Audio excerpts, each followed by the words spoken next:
At kasunod ng pagbawi ng whistleblower na si Jeff Tumbado sa nauna niyang payag ukol sa katiwalian sa LTFRB, Land Transportation Franchising and Regulatory Board, dumagsa naman sa tanggapan ng LTFRB ang mga miyembro ng Magnificent Seven na bumubuo sa mayorya ng transport sector.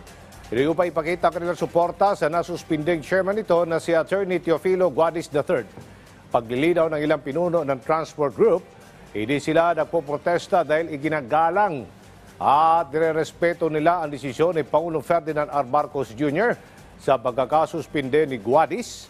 Nakikiusap lang sila na ibalik si Guadis sa pwesto dahil marami itong natulungan sa kanilang hanay.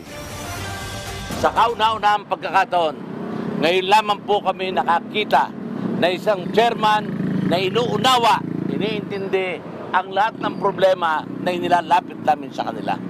At dahil doon, kami nagkaisa sa araw nito upang aming ipahayag ang aming damdamin sa ating kagalang-galang na Pangulong PBBM na ibalik na sa pwesto ang buting Chairman Jojo Guadis.